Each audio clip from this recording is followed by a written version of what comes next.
I have served the Dukes of Cresthelloe for 31 years. I dressed the old Duke when he was dying and stood at the door when the new one came home from the wars with a face like a locked room and a silence around him that no fire could warm. I have seen this house in every season, its corridors in candlelight, its windows in summer rain, its great front stairs knee-deep in the snow that falls off the moors every January without asking permission. I have seen it in grief so thick you could feel it pressing against the walls, and I have seen it once come back to life. I want to set down what I witnessed, because I was the only one who was present for all of it. Not the gossip that ran through the county, that the Cold War Duke had taken a penniless ward off the market for convenience, that the girl had sold herself to settle her guardian's debts, that Cresthelloe had gained a housekeeper wife it would never love. That is what the drawing room said, and half of it was true, and none of it was the whole of it. My name is Rowan Fitch. I was born in the village below this hill, and I will most likely be buried in it. For 31 years I have carried this household on my shoulders alongside Mrs. Poole and her kitchen, and I intend to carry it a good while longer. I have no romantic sentiments about my position. I am a steward. I observe, I record, I manage, and I keep my counsel. But I was there when she arrived. I was there every morning she spent in this house. I was there the night the Duke of Cresthelloe stood in the corridor outside her sitting room with his hand raised to knock and couldn't make himself do it, and stood there in the dark for so long that I eventually had to go make a noise at the far end of the passage to give him the privacy to lower his hand and walk away. I was there for all of it, and I want it recorded that what happened here was not a cold arrangement that remained cold. It was something else. Something I do not have the vocabulary for, being a steward rather than a poet, but I will do my best. The Duke, Lord Aldrich Wentham, the 5th Duke of Cresthelloe, came home from the continent in the autumn of 1812 with a chest full of commendations and a manner that had frightened half his staff into giving notice within the first fortnight. He was not unkind. I want to be clear about that. He was not the sort of man who raises his voice or strikes the furniture. He was, instead, the sort of man who says nothing at all when he passes you in the corridor, who sits at the head of his dining table as though he is the only person in the room, who goes over the quarterly accounts with a precision so absolute it leaves no room for anything resembling warmth. The soldiers who had served under him apparently considered this composure a great virtue. His household found it somewhat harder to live inside. He was 37. He had been a widower for 4 years. His first Duchess, Lady Marian, had died of a fever the year he embarked for the second campaign. He had not, to my knowledge, grieved loudly. He had come home to an empty house, put everything in order with the same efficient coldness with which he had presumably ordered troop movements, and resumed the management of the estate as though the management of the estate were the only available antidote to whatever had taken up residence in his chest. He went to London for the season because the earldom required it. He returned to Cresthelloe because he preferred a silence he could control to a silence he could not. He had never, in 4 years, shown the slightest inclination to remarry. And then one April morning he called me into the study and told me he intended to. I stood before his desk in the posture I have maintained in front of that desk for 31 years, at ease, attentive, not betraying surprise, and waited. "There is a young woman," he said, without looking up from the letter he appeared to be finishing. "A Miss Cecily Vane, ward of the late Sir Edmund Vane of Harrowfield in Shropshire. Sir Edmund died in March and the estate is encumbered. There are 3 minor children, a brother of 12 and 2 sisters, 9 and 6. The guardian's debts will, unless resolved, require the sale of the property and the dispersal of the children into service or distant relations." He set down his pen. He looked at me with the expression I had come to recognize as his way of ensuring I was following. "I knew Sir Edmund slightly," he said.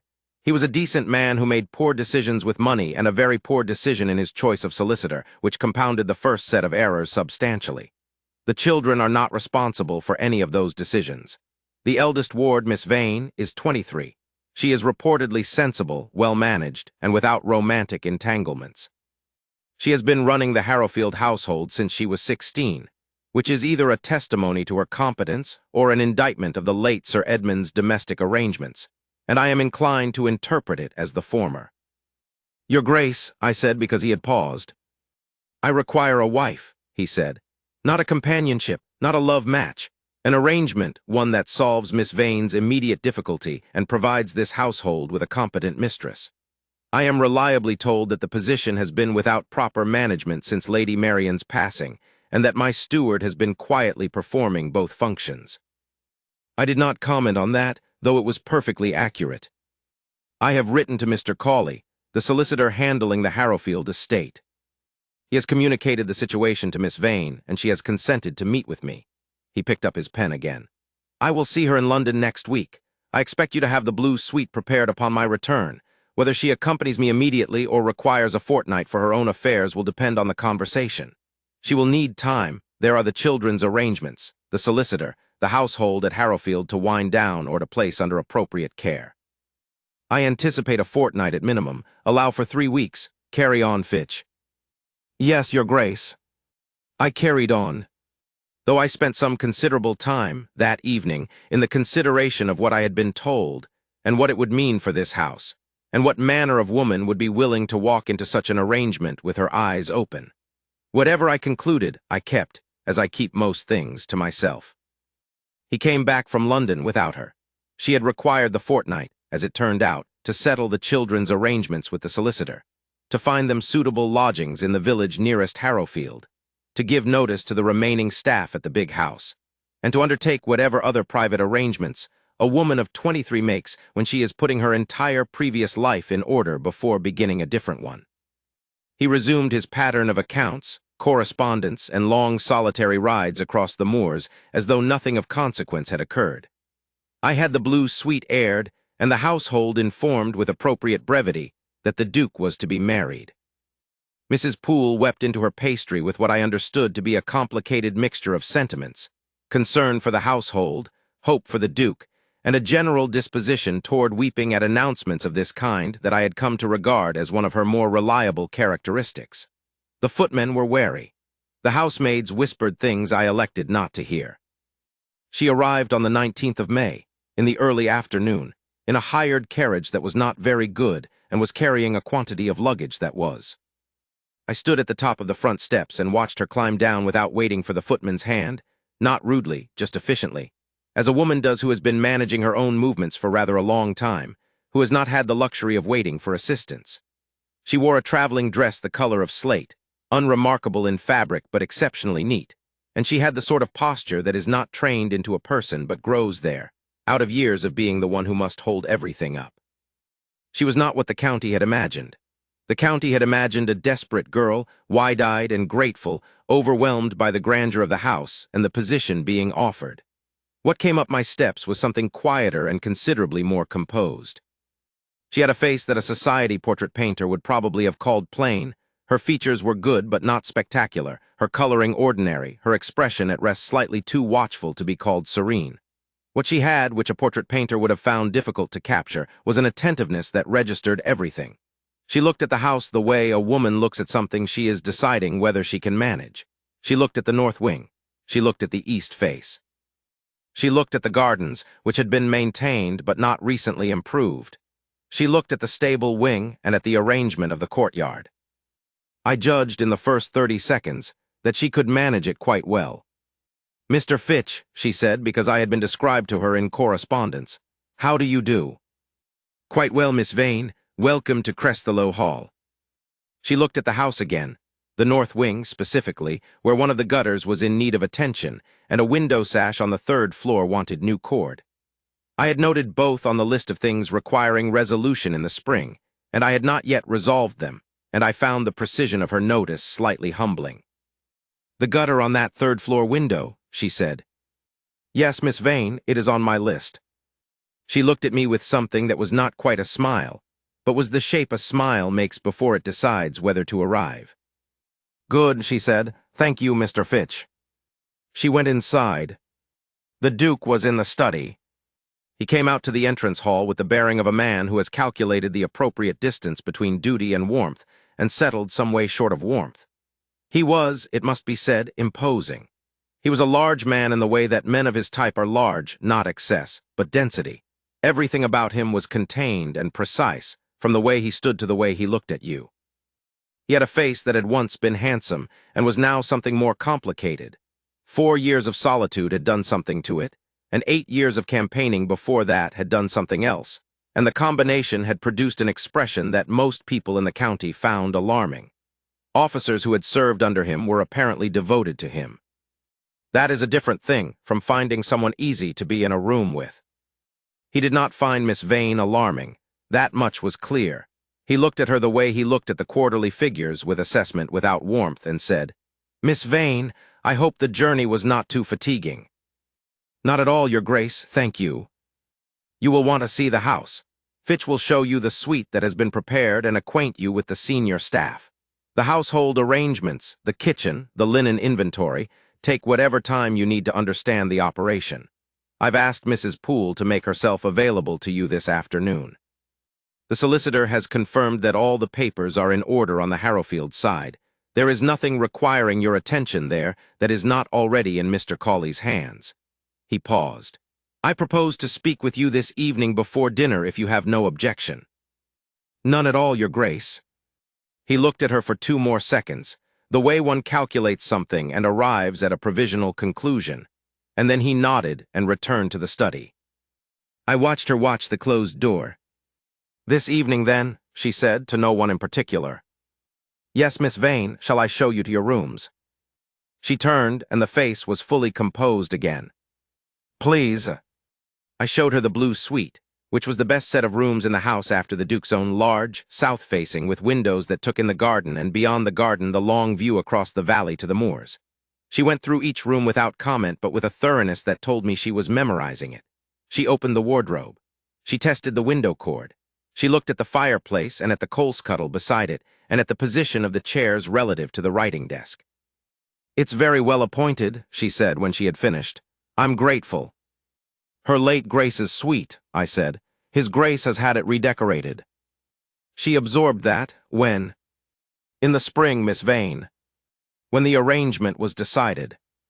She looked at the new hangings on the bed and the freshly painted woodwork and the curtains, which were a pale green entirely different from the burgundy Lady Marian had preferred. She said nothing further about it, but I thought she understood something in the act of that redecorating, that he had thought of her as a specific person, not an abstract convenience, whatever the terms of the arrangement suggested. They were married 10 days later in the village church below the hill, with myself and Mrs. Poole as witnesses, and the vicar doing his conscientious best with a ceremony he understood perfectly well, was less romantic than most he performed.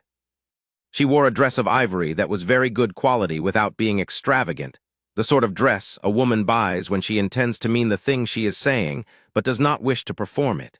He wore his dark coat and his normal expression. They said what they were required to say. She took the ring with a steadiness that would have done credit to a soldier. He placed it on her finger without fumbling, but also without tenderness, the gesture of a man who has agreed to a contract and is completing its terms.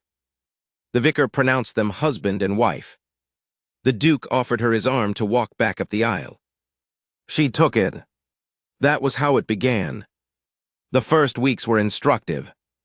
I have managed many things in this house, and I am not easily instructed, but watching Miss Vane, the new Duchess of Cresthelloe, though she seemed to find the title slightly preposterous, and tended, in private conversation with myself and Mrs. Poole, to speak in a manner that did not require it, watching her manage this household was genuinely instructive. She did not sweep in and overturn things. She observed first. She spent a fortnight learning the rhythms of the house before altering any of them, and she asked questions in the particular way of someone who actually wants the answers, not as a method of demonstrating authority, but as a genuine desire to understand what is there. She learned the name of every member of staff within the first week. She learned Mrs. Poole's system for the larder and improved one small part of it with a change so quietly suggested that Mrs. Poole believed she had thought of it herself. She found the problem with the linen inventory that I had been meaning to address for 18 months and sorted it in an afternoon. She discovered, within a month, that the system for managing the fires in the upper corridor was wasting coal by an arrangement that had simply grown up over years without anyone examining it, and she redesigned the arrangement without making anyone feel that they had been incompetent. This is a difficult thing to do, and she did it as though it were unremarkable. The Duke noticed none of this. Or more accurately, he noticed it in the way he noticed that the accounts were correctly filed, and the fires were reliably lit, as a functional background against which he conducted his actual affairs, which were the management of the estate and the correspondence that arrived from London in quantities that suggested a man who had entirely too many obligations, and was managing them all at the same pace he had managed campaigns in Portugal, which is to say at a pace that left no room for anything extraneous. They dined together most evenings. I served at table myself on these occasions, one of the small personal choices I made early in this story, not because it was strictly necessary, but because it felt important to have someone in the room who was paying attention to the particular texture of that silence, rather than merely to the glasses and the plates. Their conversation was civil, occasional, and carefully bounded. She asked him on the third evening about the farms on the North Quarter, and he answered with more detail than he had given anyone on that subject in years. The drainage problem that had been ongoing since the previous decade, the tenant who had developed a method for the clay soil that was significantly more effective than the traditional approach, the question of whether the East Field was worth the investment required to bring it up to the standard of the others. She listened with the specific attention of someone who intends to do something with the information. On the fourth evening, he asked her what she had made of the matter with the drainage in the West Field, which was a problem he had mentioned once in passing, and that she had apparently looked into on her own time. She told him what she had found. She had walked the field that morning, she said, and spoken with old Ferris, who had been farming it for 40 years, and she told him what she thought ought to be done and why and in what order. He listened. He said she was likely correct and that Ferris was a man worth listening to. In June, they went to London for 3 weeks, because the obligations of the earldom required a London presence in the season, and had required it every year regardless of the Duke's personal inclinations on the matter. It was the first time she had been to London as his wife, and therefore the first time she had been introduced to society in that capacity, and I was not present for most of it. I managed Cresthelow in his absence, as I always did, but I received letters, and the letters told me what I needed to know. She wrote twice. The first letter was brief and administrative, a question about the linen supply for the London house, a note about the state of the silver she had found there, a request for the name of the merchant who supplied the wax candles. Entirely practical. She mentioned in passing that they had attended 2 dinners and a concert, and that she had met, among others, the Countess of Waverley and the Marchioness of Dunmore, and that both had been perfectly civil. The second letter was longer. She wrote it, I think, with more attention than she intended to give it, because the subject had taken hold of her and would not be set down in a sentence or two. She described an evening at a house in Berkeley Square, a formal dinner, the kind that requires a great deal of management and produces a great deal of social intelligence, during which she had been seated at a table of women who spent the first half of the meal discussing her. Not rudely, she was at pains to point out. They were not people who would have permitted themselves rudeness, that being in their view too obvious a form of judgment, but with the particular precision of people who have decided what a person is and are confirming their decision through conversation rather than revising it. The ward, the penniless ward, the arrangement. They did not say those words at the table, but they said everything around those words very clearly, and she had sat through it with the composure that I recognized as her method of managing things that would otherwise require her to feel something she did not wish to feel in a room full of people she did not trust. Then the Duke had arrived at her side. He had come from the other end of the table, where he had been in conversation with a group of men on a matter she did not know the details of, and he had arrived at her elbow with the quiet decisiveness of a man who has looked across a room, understood what was happening, and reached a conclusion about what was required. He had said something to the group. She was not certain precisely what, because she had been somewhat occupied with her own composure. That altered the direction of the conversation so completely that it took a moment for anyone to be certain what had been said. She wrote that he had spoken of her management of the Cresthelow estate with a specificity and a warmth that left no room for the previous conversation to resume, that he had mentioned the drainage project in the Northfield, and the reorganization of the charitable provision, and the tenant gathering in December with the exact manner of a man who is discussing something he considers worth discussing, and that by the time he had finished, the table had reorganized itself around a different understanding of who she was. She wrote, I do not know whether he was aware of what was happening before he came. He may have simply wanted to speak with me, but the result was what it was, and I want you to know that I was grateful, though I did not say so in the moment because the moment did not call for it. I kept that letter. I keep it still, in the small box in my room where I keep things that seem important to record, and that is all I will say about it. They returned from London at the end of June. She came back with a slightly different quality to her posture, not more upright, because she had always been upright, but something settled. Something that suggested she had understood something in those 3 weeks that she had not fully understood before, about the position she occupied, and about the person she occupied it alongside. He came back, as he always did, as though the return to the north were the return to the place where the air was breathable. The morning after their return, before the household had fully reorganized itself around their presence, I encountered him in the corridor outside the library at 7 in the morning. He was carrying a book he had evidently just retrieved, and had an expression of such unremarkable composure that I almost did not look at it carefully. But I looked at it carefully, and what I saw was that it was not the contained, administrative face. It was the face of a man who has come home. "Good morning, Your Grace," I said. "Morning, Fitch," he continued toward the library. 3 steps along the corridor he paused without turning. "The Northfield drainage. Has Ferris's adjustment been completed?" "Yes, Your Grace, since April." "Good," another pause. "I'd like to walk it this morning. If Her Grace has no prior commitments, ask her whether she would like to come." "Of course, Your Grace." He went to the library. I went to find her. She came down at 8 in her riding things, with the expression of a woman who has been asked to walk a muddy drainage ditch in the Northfield, and has found this a perfectly satisfactory way to begin a morning, which told me more than the London letters had told me, about what the 3 weeks away had settled between them. They did not discuss themselves. They did not discuss the arrangement. They managed, as 2 sensible people can, to occupy the same house and the same dining table and the same church pew on Sundays, without once requiring the other to acknowledge that the situation between them was in any way remarkable. If someone had observed them across the dinner table without any context, they might have concluded they were a husband and wife of some years' standing who had settled into the easy distance of people who have nothing new to discover about each other. It would have been a misreading. What they were was 2 people who had each agreed to a set of terms, and were each, in their separate ways, conducting the full substance of themselves behind those terms where the terms did not require them. He was a man accustomed to compartmentalizing. She was a woman who had been managing a complicated household since she was 16, and had learned that the most efficient path through any day was to deal with what was in front of you and set aside what was not yet soluble. They were, in this respect, more similar than either of them had yet understood. But there were gaps in the arrangement that I could see from the corridor. She rose early, earlier than he did, earlier than anyone except the kitchen staff.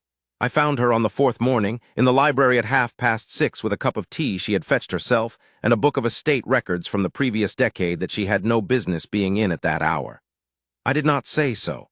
I fetched her a candle because the morning was gray, and she thanked me, and we understood each other.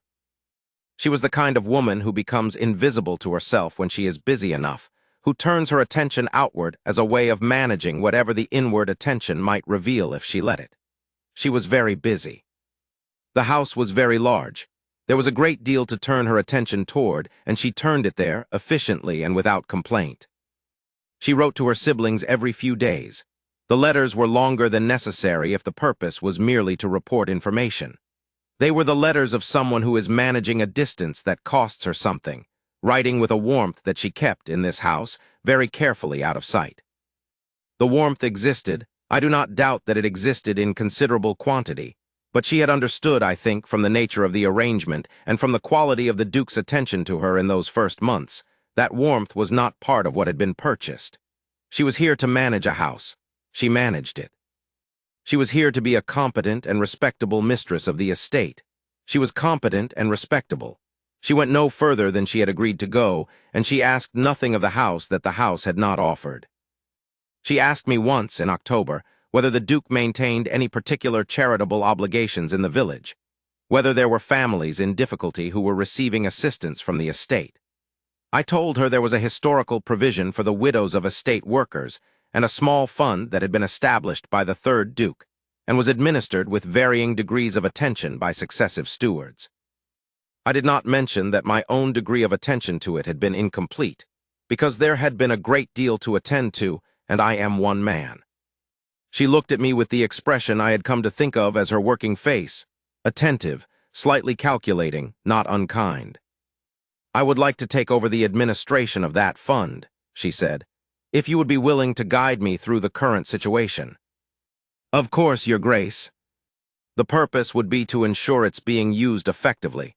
I don't intend to change anything that is working. I just want to understand it. Very sensible. Are there other informal obligations, people the house supports in ways that aren't in the formal records? Arrangements that have grown up over the years and are simply understood. I told her about the 3 cases I was aware of: old Jennings at the mill, who received coal from the estate in winter, because of an understanding with the 4th Duke that had never been written down.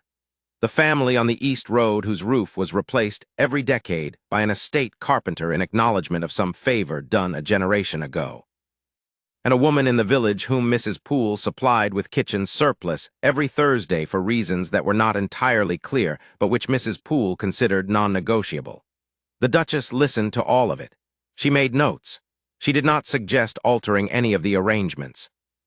Good, she said. I'll see them all in person this week. All of them, Your Grace? Yes. I'd rather know the people than know the file. She paused. Is that irregular? Not irregular, I said. Unusual. She went to the village twice a week after that, in the mornings, in a manner so unremarkable that it took the Duke 3 weeks to notice she was going. When he did notice, he asked me about it, not suspiciously, simply as a man who had observed a pattern he had not registered before and wanted to account for it. Her Grace has taken an interest in the estate's charitable provision, I said. She visits several households in the lower village on a regular basis. He looked out the study window toward the lower road, which was not visible from this angle, but which he appeared to be considering anyway. Does she? He said. Yes, Your Grace. He went back to his letter, but he was not, I observed, entirely reading it. November came. With November came the kind of North Country cold that does not apologize, a cold that gets into the walls of the house and makes the fireplaces work for their position. The Duke, who had apparently spent winters in conditions that made Crestheloe in November feel positively temperate, appeared unaffected. The Duchess, who had grown up in Shropshire, which is not as mild as people from the south imagine, was also unaffected. They were, once again, unexpectedly well matched in their resistance to the cold, which I noted as one of the more accidental forms of compatibility I have observed between people who were not looking for compatibility. Her youngest sister came to stay for a fortnight in the middle of the month. The child was 6, a slight, very determined person named Lily, who arrived with a cloth rabbit of considerable age and an interest in the house that was, if possible, even more comprehensive than her elder sister's. She inspected the kitchens on the first day and declared the pastry superior to anything she had previously encountered. She inspected the stables on the second day and formed a strong attachment to a very old gray pony of the Duke's that had been retired from active service and lived in considerable comfort doing nothing, which the child found admirable. She reached the library on the 3rd day and began working through the portrait gallery in what appeared to be a systematic order, by which point Mrs. Poole was entirely devoted to her, and 2 of the younger footmen were competing to show her things. The Duke encountered her in the entrance hall on the 2nd day. I was present. He came in from the morning ride, cold and very direct in his manner as he always was after a ride, and found the child standing in the middle of the hall examining the portrait of the 3rd Duke with the focused attention of someone who intends to form an opinion and intends to form it correctly. He stopped. She looked at him with complete composure. "You're very large," she said. There was a pause that I believe lasted approximately 3 seconds. "I am aware of that," he said. "The man in the portrait is also large, but he doesn't look as cross. That portrait was painted 20 years after the man was dead. He may have been considerably less composed in life." The child considered this. "Are you less composed in life?" Apparently not composed enough to prevent this conversation.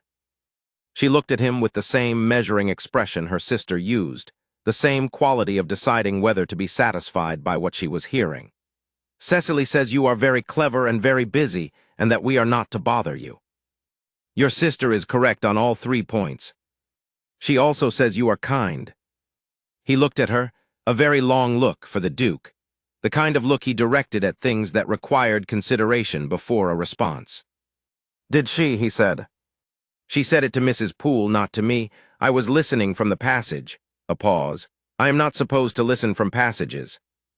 That is presumably why the information was conveyed in a passage rather than across a dining table. Another measuring look. I'm Lily. I know who you are. Will you be our brother now? Cecily said you would be a sort of brother. The Duke looked at the portrait of the third Duke for a moment, a long moment, of the type that contains more thought than the length can fully account for. Whatever he was considering did not surface in his expression, but it occupied him. A sort of, he said finally, yes. She appeared satisfied by this. Good, she said, and went back to her examination of the portrait. His horse is better painted than he is. That was the opinion of the subject himself, as it happens. She looked back at him with sudden interest. Did you know him? He was my grandfather. I met him twice. Was he cross? Extremely, said the Duke. The horse was also extremely cross. They suited each other well. He looked at the portrait a moment longer. You are welcome to the library if you wish to continue your survey. There are 43 portraits in the East Gallery, and the attribution on at least 3 of them is disputed. She was already moving toward the library door with a purposefulness that suggested she intended to resolve the disputed attributions. The Duke went upstairs without another word. But I was watching his face as he climbed. And there was something in it, in those 3 steps before he turned the corner and was out of sight. That was not the face of a man who lived entirely alone inside himself. He was more present at dinner that evening. Not warmly, not in the way that a man is present when he has decided to be charming, which is a performed presence and therefore a distance in another form, but attending, in the sense of actually being in the room with what was in it. He asked the child what she thought of the portrait of the 4th Duke. She told him the horse was better painted than the Duke. He said he agreed, and that the painter had charged twice as much for the horse, a detail that the 4th Duke had found insulting, and which the painter had considered a fair representation of the relative difficulty. The child found this extremely satisfying. The Duchess, across the table, had an expression of perfect neutral composure that was, if you knew how to read it, something quite different from neutral. Lily went home with her brother to Harrowfield at the end of the fortnight, to the small house the solicitor had found for the 3 children in the village nearest the old estate. The Duchess saw them off in the courtyard in the early morning cold. She stood in the gray light without her shawl as the carriage was loaded, and she hugged the boy in a way that was brief and direct, and then held Lily for rather longer. I stood at the top of the steps and did not intrude. I saw her face when the carriage turned the bend in the drive and disappeared, and then I went back inside to give her time to be private about whatever her face did next. She came in 10 minutes later. She was entirely composed.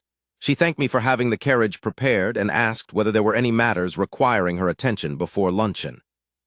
Nothing pressing, Your Grace. Good, I'll be in the library if His Grace requires anything. She went to the library. I went to the kitchen to discuss the matter of the evening meal with Mrs. Poole, who had opinions about it. The Duke found me an hour later with a face that contained the question he had apparently decided it was reasonable to ask, though the arrival at that decision had clearly cost him something in the way of his customary certainty. How is she? He said. Her Grace is in the library, Your Grace. Yes, the pause, Fitch. Your Grace. Is she? Another pause of the type that is not a grammatical pause but a thinking one, a pause that is a person casting about for a word and deciding to try the question differently. She sends for them every few months, I take it. The children. Her Grace visits Harrowfield when her obligations here permit. The children came here in November. I was aware of November. He looked toward the corridor that led to the library wing. I was not aware of visits to Harrowfield. Her Grace has been quite discreet about her personal schedule. The look he directed at me contained something that was not accusation. He was too fair-minded for accusation, but was perhaps a suggestion that some things might reasonably have been brought to his attention rather than being allowed to proceed in a discreet silence. I absorbed this with the equanimity of long practice. She may, of course, go to Harrowfield whenever she wishes, he said. The carriage is at her disposal, the house carriage, not a hired one. He paused. She arranged a hired carriage to come here in May. Yes, Your Grace. She should not have to arrange a hired vehicle to visit her family. No, Your Grace. See that it is made clear to her. I'll convey that, Your Grace. He went back toward the study. 3 steps along the corridor he stopped. He did not turn around. There was a pause of the particular kind that exists when a person is deciding whether to say the next thing. The youngest one, he said, the child. Miss Lily, Your Grace. See that something is sent for her for the winter, something appropriate. He paused. She mentioned the pony, Dunmore. She sat with him yesterday apparently for some time. See that Jennings writes to tell her she may visit him whenever she comes. And something for the winter. Fitch will know what is appropriate. Fitch does, Your Grace. He went to the study.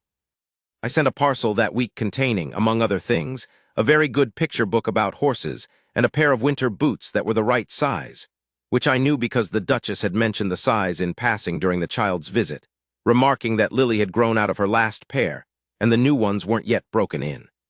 I noted it at the time without knowing why I noted it, which is the kind of noting that turns out later to have been useful. There was also a jar of Mrs. Poole's preserved plums, because Mrs. Poole had conceived a passionate affection for the child and would not hear of the parcel going without them. The Duchess did not know the parcel had come from the house, because I did not think it was my place to explain it, and because the Duke had not asked me to. Some things are not improved by explanation. December arrived with the solemnity that month always brings to Cresthalo.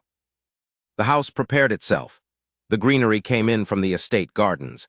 The kitchen expanded its operations to a degree that would have alarmed the accounts had I not been managing them personally. And the Duke endured the annual tradition of the estate tenants, gathering with the stoicism of a man who regards it as a military obligation, and is prepared to execute it with appropriate efficiency and considerable personal reluctance. The Duchess transformed it. I do not mean that she altered the structure of the event or introduced novelties that the Duke would have found unwelcome. She understood, with a speed that I found remarkable in a woman who had been in the house only 7 months, that the function of this gathering was not ceremony but connection, and that what the tenants needed from it was not the impeccable management of the Duke, but the warmth of the house. She moved through that gathering the way water moves through a room, finding every corner, arriving at every point of difficulty before it became a crisis, remembering names that she had learned from the estate records, and deploying them with a naturalness that made each person feel specifically known. She spoke with the men about the farms, and with the women about their households, and with the children about the pony and the portrait gallery, and with the older tenants about the years before she arrived, about how the third Duke had kept the gathering in those days, about whether the South Orchard had always been managed as it was now or whether there had been a time when it was different. She sat with old Mrs. Hurst, who had been on the estate for 60 years and who wept every December for her husband who had died in the 2nd year of the previous century, a woman whom the previous gatherings had acknowledged with formal courtesy, and then moved on from, because she was old and difficult to hear, and the Duke was not a man who sat with people who were weeping. The Duchess sat with her for a full quarter hour, not performing sympathy but delivering it, real attention, real listening, the kind that asks questions and waits for the answers and does not look over its shoulder for something more pressing. I heard, in passing, her asking about what the husband had been like when he was young, and old Mrs. Hurst's voice, which was normally barely audible, rising with pleasure at the question. The Duke stood at the edge of the room at one point and watched her. I was standing at a similar distance, performing a rather different function, and I watched him watch her. He had an expression I had not seen on him in 4 years. I did not want to give it a name, because names can be premature and I am a careful man. But I noted it with the same care with which I had noted the size of the child's boots. After the gathering, when the tenants had gone and the house was settling back into its winter quiet, the Duke said to me, apparently to the fireplace, since he did not turn, the gathering went well. Yes, Your Grace, her Grace's management of it was excellent. It was, a pause. She knew the Hurst woman's husband's name.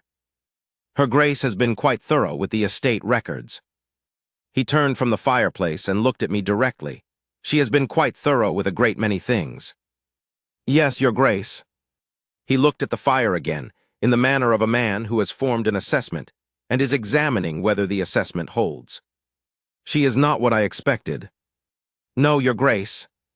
A long pause, during which the fire did what fires do, and the silence in the room was of the kind that contains more than silence. What did you make of her, Fitch? when she arrived.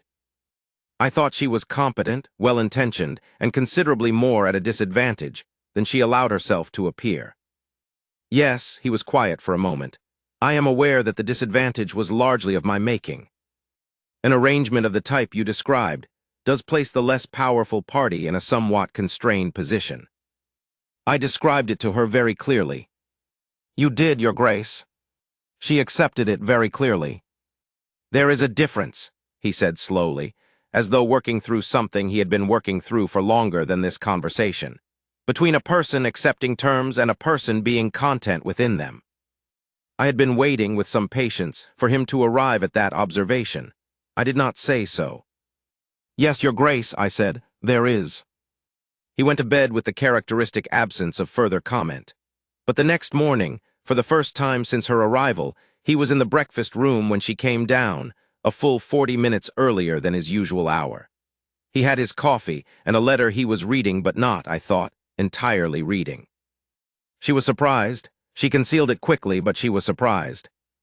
I observed the brief recalibration she performed when she came through the door and found him there, the small internal adjustment of a person who has established a routine and found it altered.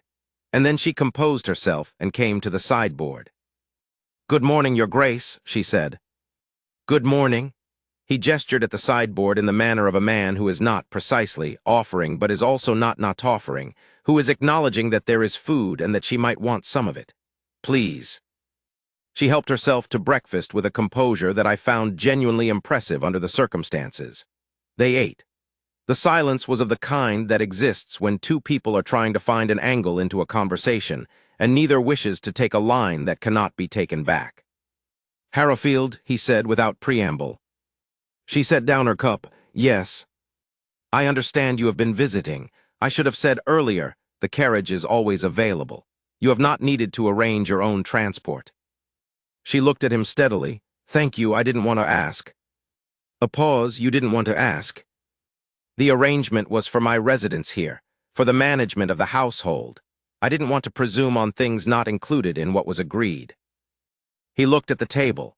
Something moved briefly in his expression, something that was not the contained, administrative face, but was the face of a man who has been confronted with a consequence of his own precision that he did not intend. The carriage, he said, and whatever else this house and its resources can provide, they are as available to you as they are to me. I am aware that this may not have been communicated sufficiently clearly. It was not communicated at all. No, he paused. It was not, I regret that. She looked at him, the full, direct look that she used when she was deciding what was true and needed to decide carefully. Are you well, Your Grace? I am perfectly well. You seem, she stopped. What? Different, she said. Since December, different from when I arrived. He looked at her for a moment, a long moment. People change, he said carefully, when they have reason to change their assessment of something. She was very still. What something? He looked at the window, where the December light was gray and even and not particularly flattering to anyone. He picked up his coffee. The arrangement, he said, was made for specific reasons. I do not regret the reasons. I find myself less certain than I was about the arrangement itself. She was quiet for a long time. Long enough that I, who was standing in my usual position near the door in a manner specifically designed to be unobserved, was aware of it as a significant length of time. Long enough that the fire settled and a log shifted, and the sound of it was briefly the loudest thing in the room. Less certain, she said finally, in which direction. He looked at her, and for the first time in 4 years, in 6 years perhaps, since the last time I had seen him fully present in a room with another human being, the face was not contained.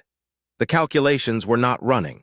He looked like a man who has been conducting a long siege against himself and has suddenly stopped remembering what he was defending and why. That, he said, is what I am working out. She nodded slowly. Thank you for telling me. It is the least I owe you. It isn't actually, she said, but it is something. She finished her breakfast. She excused herself. She went to the library as she did most mornings. He sat at the breakfast table for another 20 minutes after she left, with his coffee and his expression, and whatever was occupying the interior of his chest, and then he went to the study. I cleared the table with the quiet satisfaction of a man whose patience has been rewarded, at least provisionally. The thing that had been sealed in this house was showing, at the edges, some signs of wanting to be something else. I went about my duties. The weeks that followed were the weeks I would most want to preserve in glass if such a thing were possible. They were not dramatic. No declarations were made. No sudden warmth descended on the house like weather. What happened was more granular and more real than that. It was the accumulation of small things, the way a country road accumulates in your bones after you have walked it in every season, until you know it without knowing that you know it. He began to seek her out. Not in any way that could be called conspicuous.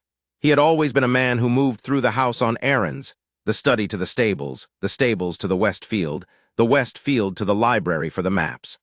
But the routes changed incrementally in ways that had the character of not quite accidents. He would find himself in the library at the hour she usually spent there, and then discover he had a question about the household accounts, which was a perfectly legitimate reason for the conversation that followed. He would come in from the ride and find her in the front hall speaking with Jennings, the head groom, about the state of the drive in winter, and he would add something to the conversation, which was also legitimate, and which would then continue for rather longer than strictly necessary. He began to mention things to her in passing, small estate matters, notes from London, something that had occurred to him during the morning ride, in the way one mentions things to a person whose opinion one has begun to consider worth having. She noticed, I am certain she noticed, because she was not a woman who missed things, but she did not make the noticing visible in any way that would have alarmed him. She simply received the extended conversations and the rooted arrivals with the same measured composure she brought to everything, and offered back, with great care and equal care for not offering too much, whatever of herself seemed safe to offer. She answered the estate questions with the same thoroughness she brought to all estate questions. She offered opinions when asked for them and was direct and useful in doing so. She did not, in those weeks, ask for anything that was not strictly within the terms of what had been agreed. But she was there, and he was, increasingly, finding his way to wherever there was. She asked him, one evening in late January, about the campaign. Not in the way that people usually asked, with a breathless interest in the danger and the glory that he found insulting, as though war were a theatrical event designed to be exciting for the people who were not inside it, but in the way of someone who has been reading the estate records and has noticed that certain dates correspond to absences, and who wants to understand the shape of a life she has been placed alongside. She asked about Portugal specifically, and about a reference in the accounts from 1809 to a delay in the Northfield drainage project, because the man who managed it had gone for a soldier. Tom Whitfield, he said. He had been looking at a map of the Northfields on the library table. He set it down and looked at her instead. He came back. I know. He's in the village. I met him in October. He manages the arrangement with the Ferris family about the east pasture. A pause. He speaks very well of you. He is a generous man. He said you wrote to his wife when he was hurt, before you knew whether he would recover. She paused. That you wrote to all of them, their families. He looked at the map, at the edge of it, at something in the middle distance that the map was not accurately representing. It seemed the least that could be done. It was considerably more than the least. It was a letter, he paused. A good many of them did not recover. The letters to those families were rather less useful. She was quiet for a moment, absorbing what that meant, not the surface of it, but the interior of it, the what it costs to write those letters, the what it does to a man who writes enough of them. I am sorry, she said, quietly. Not as an expression that fills the appropriate space, but as a thing actually meant, a thing that arrives in a room and stays there. He looked at her. A great many people said that when I came home. I expect they did, she met his look steadily. I'm saying it because it is true and not because it is expected. He held her gaze for a moment. Something in him was deciding whether to receive the thing she was offering or to manage it into something safer. He received it. Yes, he said, I believe you. It was a small thing. It was the smallest thing. But it was the specific kind of small thing that, when placed alongside enough other small things of the same character, changes the weight distribution of a life. January continued. The anniversary of the previous Duchess's death came and went without comment from the house, as it did every year, but not without my noticing that the Duke spent that morning alone in the chapel on the estate grounds, a low stone building to the east of the formal gardens, austere and old, where I had seen him go perhaps 4 times in my years of service, always alone, always emerging with a face that was harder to read than usual. He came back that afternoon changed in some way that was difficult to specify, not heavier. Something in the other direction, as though a weight that had been held at the same height for a very long time had been, at last, set down somewhere other than his own chest. He came to find her that afternoon. She was in the estate office. She had taken over the management of 2 of the smaller estate concerns with his permission, the charitable provision and the household correspondence with the London solicitors, and she was at a document when he came to the door. He stood in the door for a moment. She looked up from the document. She looked at his face. "Are you all right?" she said. "No, Your Grace, no ceremony, simply the question." Yes, he came in, properly, into the room. He sat down in the chair across the desk as though he had been invited, though she had not invited him. He looked at the desk, at the papers on it, at the careful order she had brought to the correspondence that had been in various stages of disarray before she arrived. "Fitch tells me that you have reorganized the system for the winter coal allocation." Yes, she set down her pen. The old system was losing approximately 14% to delays in authorization. I've streamlined it. Nothing has changed in the amounts, only the routing through fewer hands. "I know, he showed me." He was looking at her with the new expression, the one that had been growing for weeks. That was the shape of everything he had not said. "It saved the Whitfield family 2 cold weeks in December." She looked at him carefully. "You didn't have to come and tell me that," she said. "No. Then why did you?" He looked at the desk, at the papers, at the window where January was doing its customary gray business against the glass, and then he looked at her and the calculation was gone, not suppressed, not managed, gone. What was in his face was the man underneath the Duke, the man who had written letters to the families of dead soldiers, the man who had stood in the chapel that morning and set something down. "Because I am aware," he said, "that I set terms for an arrangement that was primarily convenient to me, and that you have been operating inside those terms for 8 months with a competence and a grace that has nothing to do with what I offered you and everything to do with who you are. And I find that I want to account for that discrepancy." She was very still. "Account for it how?" "Do not know precisely." A pause that cost him something, a pause in which something was chosen over its alternative. "I know that I do not wish the arrangement to remain what it was when I described it to you in April. I know that I was thinking in April of the estate's requirements, and not of you as a person who has requirements of her own. I know that I have been, in the months since you arrived, consistently wrong about what I expected and consistently grateful for the correction." Another pause. "I am not," he said, "particularly practiced at this kind of conversation." "No," she said, "I know. I am telling you that I am aware of it, the deficit. I know what you are telling me. And—" She looked at him with the full, measuring, careful look. The look that was deciding what was true, and needed to decide precisely. "And I am listening," she said. "I have been listening for quite some time. I simply needed to hear you actually say it." He held her gaze across the desk for a moment that was long enough to contain a great deal. "Then I will say more," he said. She sat back in her chair. Something that had been very carefully held in the lines of her posture was allowed, incrementally, to ease, the way a room eases when a window is opened, and the air that has been sealed in it is permitted to be replaced by air from outside. "All right," she said, "tell me." He told her, in the manner of a man who does not have many words for interior things, who has spent his life in the vocabulary of logistics and management and command, which are very useful vocabularies and are not this one, but who can, when pushed to the necessity of it, produce the precise words for the most important things. He told her about the campaign and what it had cost him, not only in the obvious ways but in the subtler ways, the ways that made the return to this house so difficult, the way that grief compounds grief if you are not careful about it, the way he had closed the house around himself as a reasonable response to unreasonable loss, and then found, 8 years later, that he was living in what he had sealed himself into. He told her about Marion, carefully, with the honesty of a man who knows that honesty is a form of respect, and that to speak of a dead wife to a living one requires a precision that is the opposite of carelessness. and what her death had meant, and what the years since had looked like from the inside.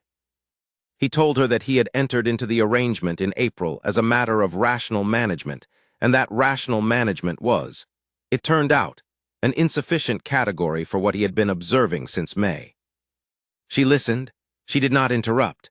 She did not perform sympathy or supply it prematurely or offer the comfortable responses that people offer when they are uncomfortable with what they are hearing. She listened in the way she did everything, with a completeness that made it clear that what was being said was actually being received, that it was landing somewhere and being held there rather than deflected. When he finished, she said, "When I came here in May, I thought I was making the best of a situation that had no good options. I thought I was keeping the children safe and acquiring a position that was respectable if not warm, and that I would spend the next 30 years being competent in a house where no one particularly needed me to be anything else. I thought that was enough. I had decided it was enough. And now," she looked at him steadily, steadily enough that he could not look away, "and now I think I was wrong about what I was walking into." A pause. "I think we were both wrong about what this was." He reached across the desk, in the careful, deliberate way of a man who does not make unpremeditated gestures, and placed his hand over hers. She looked at his hand, she looked at him. "I would like to renegotiate the arrangement," he said. She was quiet for 3 full seconds, long enough for 3 full seconds to be a statement in themselves. "On what terms?" she said. "Different ones," he held her gaze. "Better ones if you are willing." She turned her hand under his so that they were holding each other rather than one covering the other. The small, composed, entirely deliberate decision of a woman who has been waiting for the right moment to stop being only careful. "I am willing," she said. February arrived. And with it, quietly, without announcement, in the way of things that have been accumulating long enough to simply become the new condition of a house, something changed. It was not a single event. It was 100 small ones. It was the Duke appearing at the breakfast table at her hour and staying at the breakfast table until well past his own obligations required him to leave, and having things to say over his second cup of coffee that had nothing to do with the accounts or the estate correspondence. It was the rides he began to take in the morning that went through the village rather than away from it, because her schedule included the village, and it was easier, apparently, to ride in the same direction. It was the evening conversations in the library that had stopped being occasional and had become something like a fixed point in the day, a thing both of them moved toward at the end of their respective duties, without discussing that they were moving toward it, as though they had each independently arrived at the same conclusion about where the day should end. It was the way he looked at her when she was not watching, which I observed regularly from my position near the door, and which contained in it something that was not the face of a man at a calculated distance from his own life. It was the way she moved through the house differently, not with more confidence, because she had always been confident in a way that had nothing to do with whether she was watched, but with something that was the opposite of the managed distance she had been maintaining since May. She was present now. All of her was present, not only the part that had agreed to the arrangement. She had been writing to the children since May. She began, in February, to tell them slightly different things about the house. The letters grew warmer in their details. The house appeared in them not as a competently managed place of residence, but as a place with a texture to it, specific and known. The way the orangery light looked at 9 in the morning, the conversation she had had with the pony about an apple, the thing the Duke had said at dinner that she thought Henry would find interesting. She began to describe him, not as the arrangement or the household's master, but as a person. She began quietly to write home about him. I noticed and I was glad in the particular way that I am glad about things, quietly and without announcement, the way Cresthelloe keeps its best things. There was an evening in February. I fixed the date at the 14th, because I keep records and because it seems to me now the kind of date that deserves to be fixed. When I was passing the library at 10 in the evening and heard something that stopped me in the corridor. They were arguing. Not in the way of people who are angry, in the way of people who are engaged with each other's minds and have found that the engagement has produced a disagreement worth pursuing. The subject, as I could determine from the corridor, was the question of whether the old mill at the bottom of the estate should be repaired in its current form or substantially rebuilt, which was a question that had been pending for some time, and on which I had my own views, though no one had asked for them. She appeared to hold that the mill's current design was fundamentally sound, and that the investment should go into the mechanism rather than the structure. He appeared to hold that a structure in that condition was not worth the mechanism, and that rebuilding was the more economical choice in the long term. They were both in possession of information I had not been aware they had gathered, which meant both of them had been thinking about the mill independently, and had arrived at the conversation tonight carrying their respective conclusions, and were now in the process of testing those conclusions against each other. It was the most animated I had heard either of them, at any point in the 10 months she had been in the house. I did not linger. I continued down the corridor to attend to my own business and left them to attend to theirs. But as I went, I heard her say something that produced a pause, and then him say something that produced a longer pause, and then both of them laughing briefly, and at the same time at something that had emerged from the disagreement that neither of them had expected. I did not hear the content, only the sound. I note it because it was the first time I had heard them laugh at the same moment, at the same thing, and it is the kind of sound that tells you what is happening in a house more accurately than anything I have noted in 31 years of noting. The mill question was resolved the following morning in a meeting in the study that lasted 40 minutes and produced a decision that, from what I could see of the notes, incorporated elements of both positions in a synthesis that neither of them had started with. This is also something worth noting. She began to ride in March. Not that she had not ridden before, she had grown up in Shropshire and knew horses entirely well.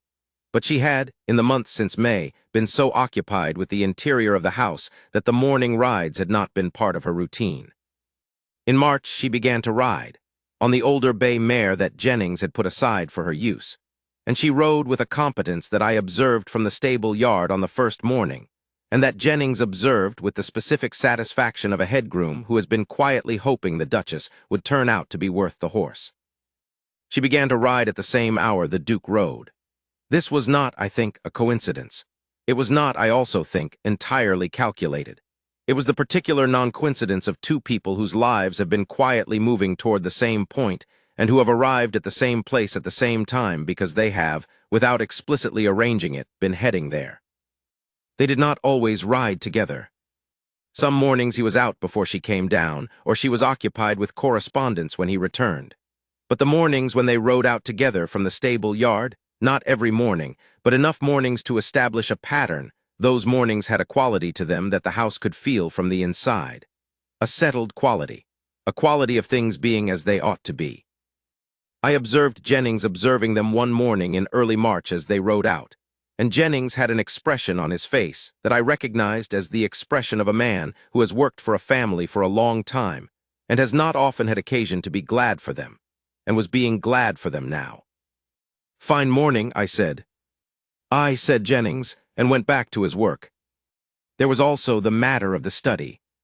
The study had been, for the 4 years before she arrived, the Duke's room in a sense that the word room does not fully convey, the sense in which a room is not merely a space, but a condition, an interior, the particular fortress that a private person constructs against the pressure of other people's presence. He worked there. He ate there occasionally, when he did not wish to come to the dining room. He sat there in the evenings with his accounts and his correspondence, and the maps of the estate and the letters from London, and the silence that was exactly the right size and shape for him.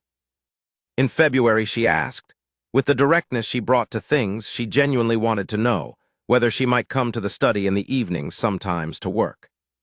She had, she explained, a quantity of estate correspondence that she would prefer to manage in the evenings rather than the mornings, and her own sitting room was cold after 9 o'clock, because of a question with the chimney flue that she had put on the list, but which had not yet been resolved.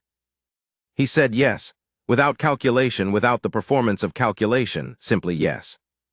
She came to the study that evening with her correspondence and her pen and her own specific quality of quietness, which was entirely different from his quality of quietness, in the way that two silences can be different from each other.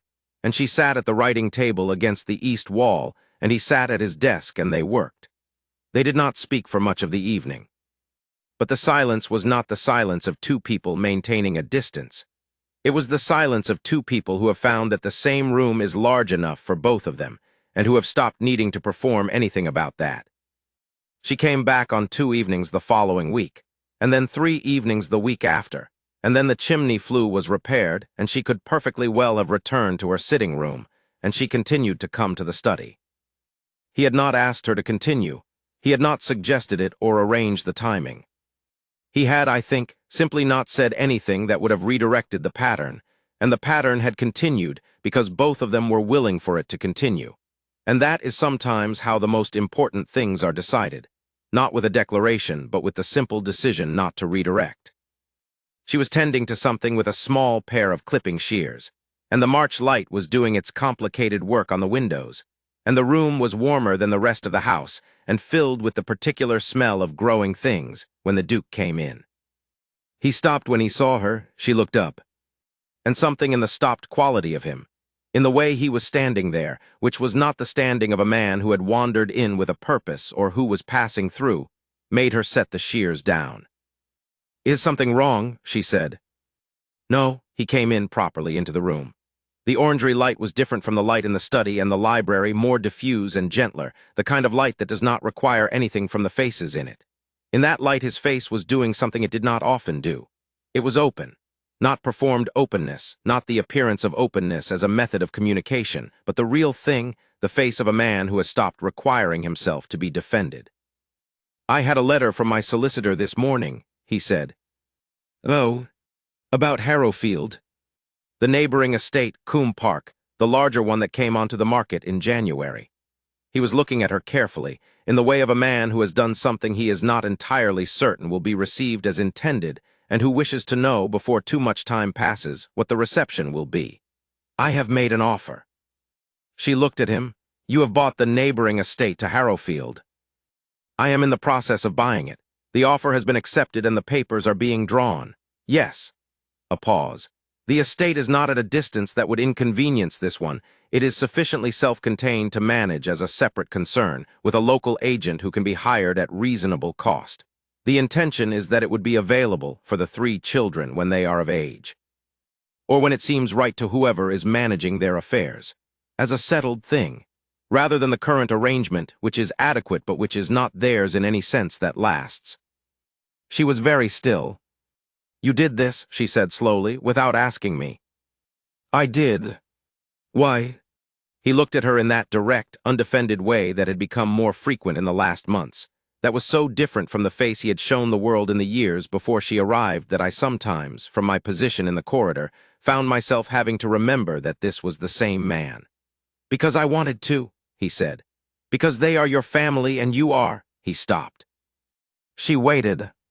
"You are important to me," he said. The words were careful and they were true, and they cost him a visible effort to produce, which made them more significant, not less, because a man who says something simply because it is easy is saying a different thing than a man who says it because it is necessary, and he has finally accepted the necessity. "The arrangement I described to you in April did not include important to me. I am aware that it did not. I am trying to account for that." She crossed the orangery and stood in front of him, which required her to cross a larger space than the desk had required. She stood in front of him and she looked up at him. He was a great deal taller than her, and the height difference was very clear at this distance. And she said, "You are the most exasperating man I have ever had to manage." "Very likely. You spent 8 months being certain I required nothing but a functioning household and a monthly allowance, and now you are buying estates in Shropshire." "I am buying an estate. A pause. "It is a good property." "I am sure it is." She was looking at him with something in her face that was the accumulated weight of 10 months of careful composure, of managed distances and precisely maintained terms, of mornings in the library at 6:30 with the estate records and evenings at a dinner table that was always civil and never warm. It was the weight of all of that, finally, not being required. "Don't do it again," she said. "Don't buy things in Shropshire. Don't decide things without asking me." She paused. "I am not a housekeeper. I am not an arrangement. I am willing to be your partner in this, in all of it, the estate, the household, the children, whatever comes, but that means you ask me. You include me, not because the arrangement requires it." She held his gaze. "Because I am here and I intend to remain here, and you are the person I am here with." He looked at her face, the whole of it, looked at it the way a man looks at a thing he has been trying not to want and has finally, irrevocably, stopped trying. "Cecily," he said, her given name, offering it to her directly for the first time, in the particular way that a name offered like that is not merely a name but an admission. I see you, I am telling you that I see you, I am choosing to say the thing that says so. I will ask you. I give you my word. She was quiet for a moment, a full, weighted moment. Aldrich, she said, his name offering it back. He took her hand from where it rested at her side, carefully, deliberately, with the same weight and intention that he brought to everything, and held it. They stood like that in the warmth of the orangery in the pale March light, in the quiet of the house that had been quiet for too long and was now something else. And I watched from the corridor and was glad I had kept my position these 31 years, because this was the kind of thing a man wants to have been present for, even from a corridor. April came. The anniversary of the arrangement, the letter to the solicitor, the meeting in London, the practical calculus that had brought her to these steps. 1 year, they walked the north quarter of the estate together on the morning of the 16th, the anniversary to the day, and I watched them from an upstairs window. They were talking. She was gesturing at something in the north field, the drainage, perhaps, which had been improved substantially since her suggestion in December, or possibly something new she had noticed, some further refinement she had been considering. He was listening with the entirety of his attention, the way he listened now when she spoke, which was entirely different from the way he had listened to the world a year ago. She said something, he laughed. I want to note that I have served this house for 31 years, and that is the third time I have heard that sound from him. The first was at something the third groom's son said when the boy was 6, which was 20 years ago. The second was at something in a letter from a friend in the army 6 years ago, before the second campaign. The third was in the north field in April with her beside him about the drainage. I went about my business, but I was, beneath the business, glad, in the specific way of someone who has waited a long time for the right weather. The summer was kind, as summers sometimes are in the north country when they choose to be, not the excessive warmth of the south, but a clear, working warmth, the kind that gets things done. She had her siblings for 2 months. Henry was 13 now, straight and watchful, very like her in the set of his jaw and in the quality of his attention. The 2 girls were 10 and 7, and Lily arrived again with the cloth rabbit, who was now missing 1 ear through long service, and an interest in Cresthalo that had expanded since the previous November to include not merely the portrait gallery and the old gray pony, but the kitchen garden, the succession houses, the mill below the hill, and the possibility of learning to fish, which she raised with the Duke on the 3rd morning with the same directness with which she had previously inquired about his cross expression. He took her fishing on the 4th morning. I am recording this because it happened. He was at the river for 2 hours with a 6-year-old who caught nothing and asked questions without pause for the entire duration, and expressed a comprehensive opinion about the behavior of fish that he apparently found worth engaging with at length. He came back with mud on his boots, and an expression that I had not seen on him in a very long time, the expression of a man who has been in a situation that cost him nothing and returned him something.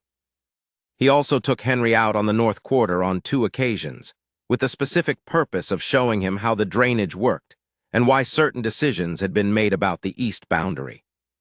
Henry had opinions, which the Duke engaged with rather than corrected, and the second of these outings ended with a technical disagreement about soil composition that continued at the dinner table and consumed a full half hour, and which both of them appeared to consider an entirely satisfying use of time. The middle girl, Eleanor, who was 10 and who had spent the previous year developing a passionate interest in botany that no one around her had quite kept up with, had discovered the succession houses in the 2nd week, and spent 3 days in conversation with Briggs, the undergardener, about the cultivation of strawberries in northern conditions. Briggs was a man of few words but deep convictions, and he appeared to find Eleanor's questions a welcome relief from the general incuriosity of the world on the subject of strawberry cultivation.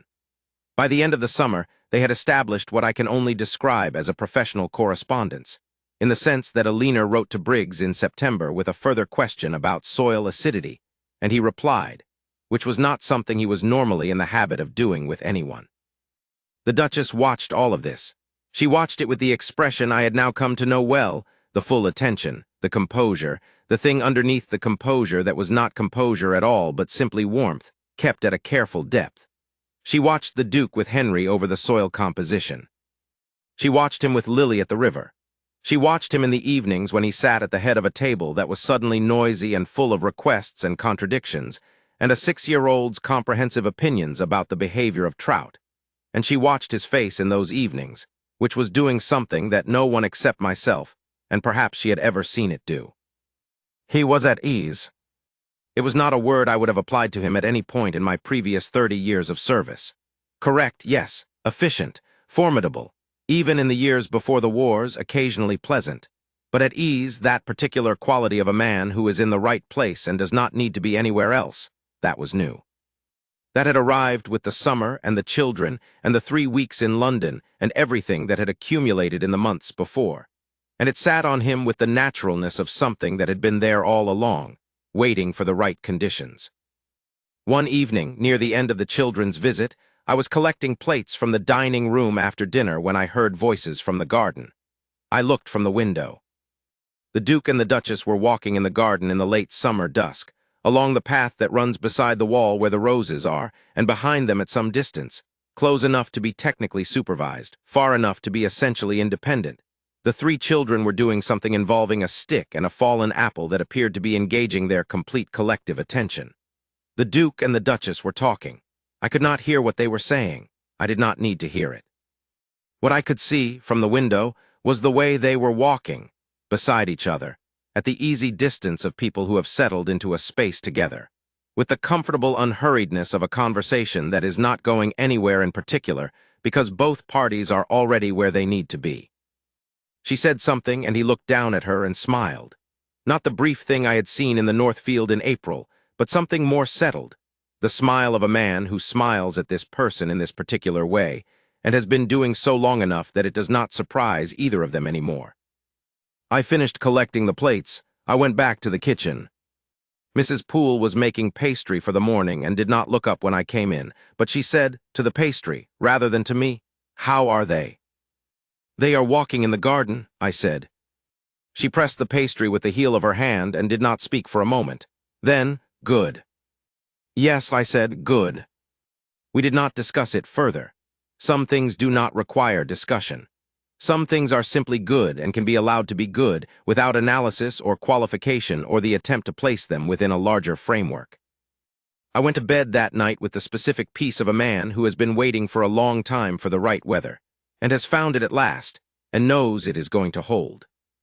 The girls ran through the house in the way of children who have been given explicit permission to run through a house, which the Duchess had arranged with the Duke beforehand with great care, and which he had consented to with the slight expression of a man who recognizes that he is being managed, but finds the management reasonable.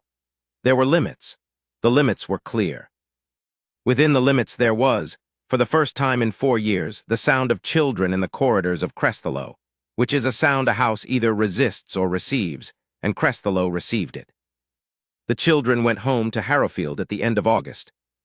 The Duchess saw them off in the courtyard and came inside more quickly this time than she had in November, not because the distance was easier to bear, I think, but because the distance was now shorter in some way that mattered. There was a home at both ends of the journey. She came in from the courtyard, and the Duke was in the entrance hall, which was not his usual position at 8 in the morning, and she looked at him, and he looked at her, and something was communicated between them that did not require words. "Come," he said. "The North Field. I wanted your opinion on something I noticed yesterday." She went to get her coat. September, October, the house in autumn. The tenant gathering again, their second together, and this year she moved through it differently. Not because she managed it differently. She managed it with the same precision she brought to everything, the same specific attention to the particular needs of the room, the same quality of making each person feel known.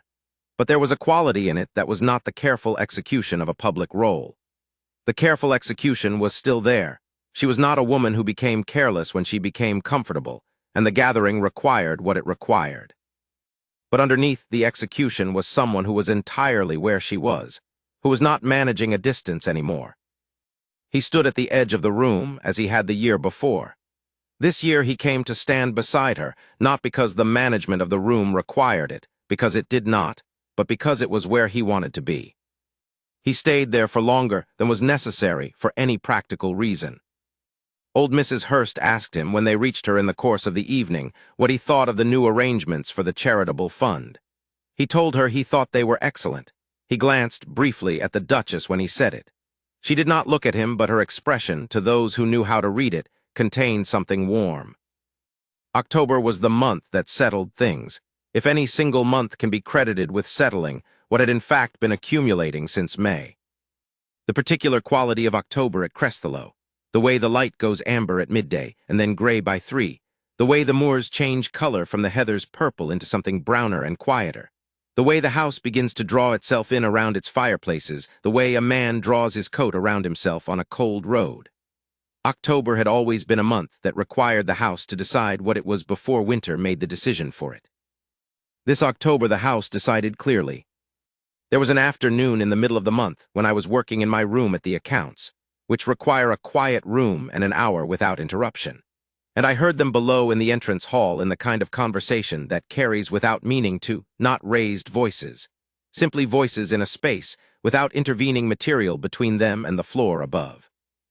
She was saying something about the letter from the solicitor about Coombe Park, which was now formally in the Duke's possession and was generating the practical questions that formal possessions generate.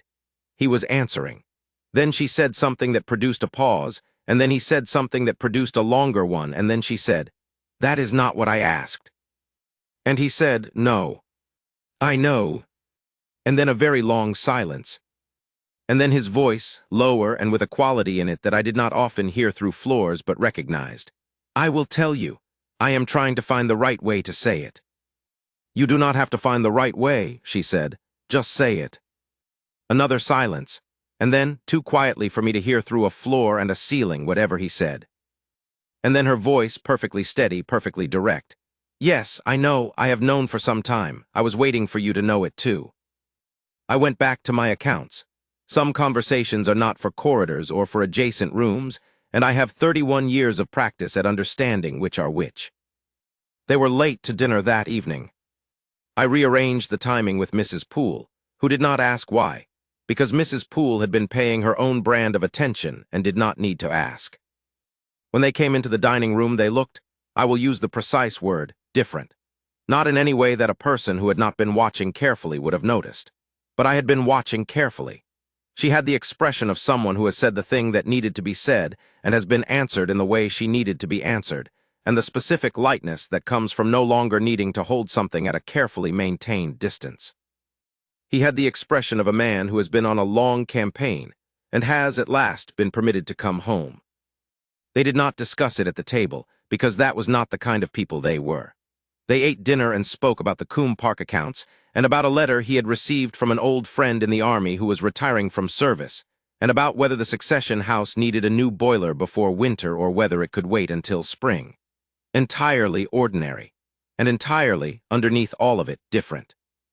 I served them and took away the plates and said nothing at all.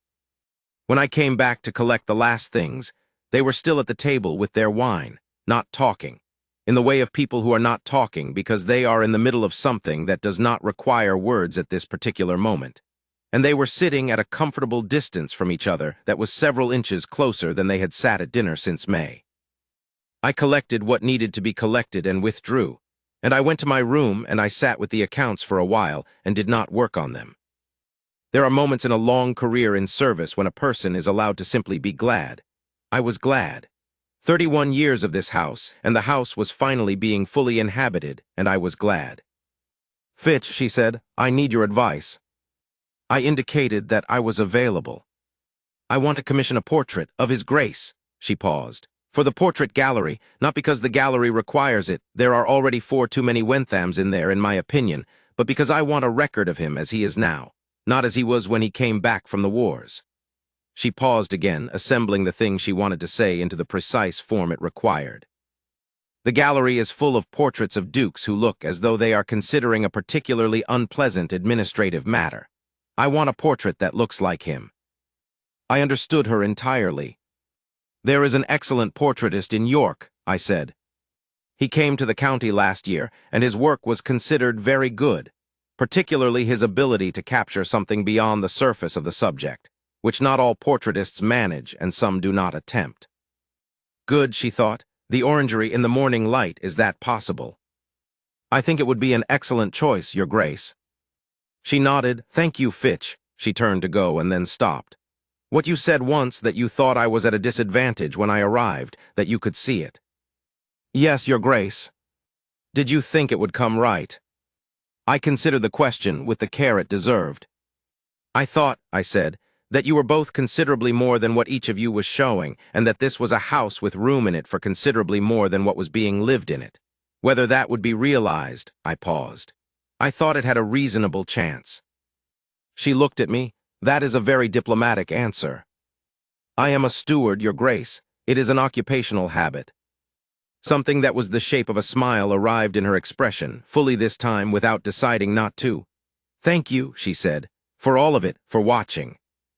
"It has been my privilege, Your Grace." She went to the library. I went about my work. December again. The portrait had been commissioned in November, and was sat for in the orangery over 3 mornings in the new year. The portraitist was patient and skillful, and the Duke bore the sittings with the forbearance of a man who understands that some things are worth temporary inconvenience.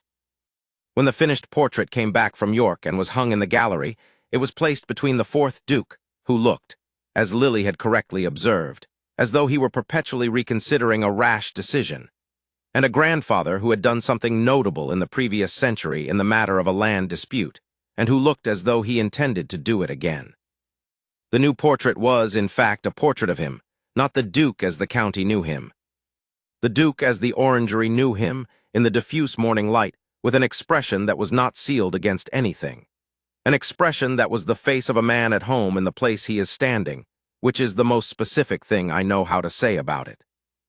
She stood before it for a long time after it was hung in the afternoon, when the gallery was otherwise empty, and the December light was doing the quiet work it does at that hour.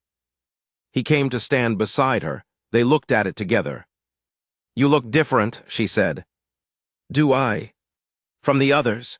She glanced along the gallery at the rows of Wenthams, performing their various forms of ducal gravity with varying degrees of success. "You look like a man who is at home." He looked at the portrait, at himself in the morning light of a room he had never particularly entered before she came.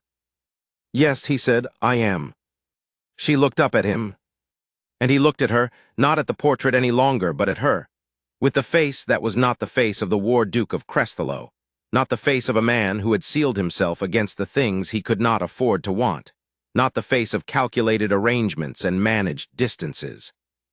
He looked at her with the face of a man who had been found, without intending to be found, by someone who did not set out to find him, and who could not, in any sense he recognized as coherent, imagine the house without her in it. "Cecily," he said. "Aldrich." He took her hand. She led him with the whole of herself, not the careful version. "That is the portrait in the gallery. That is the house as it is now. I am Rowan Fitch, steward of Cresthalo Hall. I have served this family for 31 years. I have seen grief and duty and cold arrangements, and the kind of house that shuts itself against warmth as though warmth were the enemy and silence were a virtue rather than a habit. I have seen the accounts kept perfectly, and the estate managed with absolute precision, and the house running at its most efficient, and the man at the center of all that efficiency, eating his dinner alone and sleeping in a silent house, and going about his days with the particular hollowness of a person who has decided that competence is a sufficient life.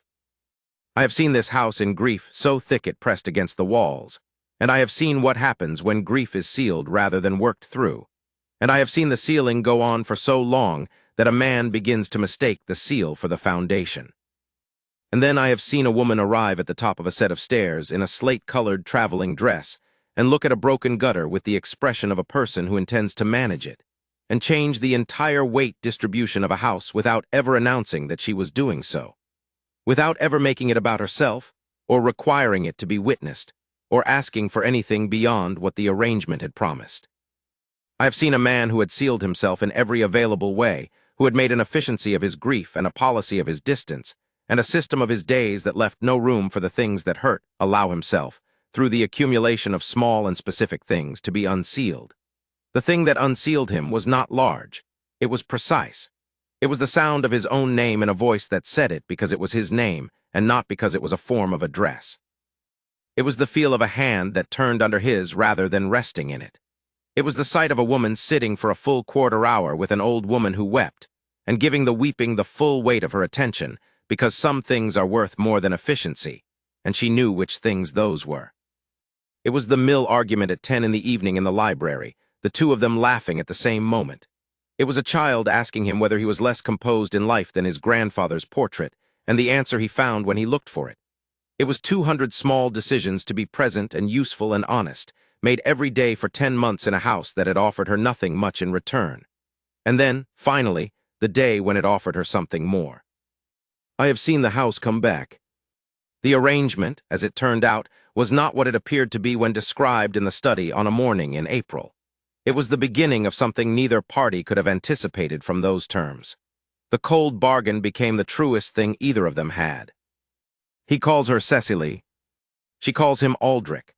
They ride out in the mornings across the Northfield with the new drainage and the stand of elms, and the easy, accustomed silence of two people who know where the other is at every moment of the day without having to look. They sit in the library in the evenings with books and conversation, and the particular piece of a house that knows what it contains. The children come for school holidays and the summer and sometimes in between, and the gray pony is very old now but still receives visitors, and Henry is nearly 16 and has opinions about soil composition that the Duke continues to engage with. Lily wrote a letter last spring in which she expressed the view that Dunmore the pony was the best horse in England, and the Duke wrote back to say that Dunmore would certainly agree with that assessment, though the assessment was perhaps slightly partial. This correspondence is ongoing. Elinor continues to write to Briggs about strawberries. The succession houses have become considerably more productive. The Coombe Park estate is in good hands and will be better ones when Henry comes of age. The house is warm. I mean that precisely. The fires are well managed and the coal allocation is efficient and the chimneys draw correctly. But I also mean it in the way that a man means it who has lived in a house for 31 years and knows the difference between a house that is merely heated and a house that is warm. The difference is people. The difference is who is in the rooms and what they bring to them, and whether the house is asked to hold something larger than efficient management and correctly ordered accounts. Cresthelow is asked now, Cresthelow holds it. The portrait in the gallery looks out at all of it with an expression that required a different kind of light to capture than the fourth Duke's man could find. She chose to save them, herself, her siblings, a house she did not own, a man she had not met, and in doing so she discovered that saving is not always a single act. Sometimes it is 10 months of being present. Sometimes it is the particular refusal to disappear into a situation that offered you nothing beyond adequacy. Sometimes it is the decision to be what you are fully without performing anything else in a house that has not yet learned to receive that. And sometimes, from the corridor, a steward of 31 years watches it happen and writes it down, because it seems important that there is a record somewhere of what this house became and why. That is what I wanted to set down. That is all.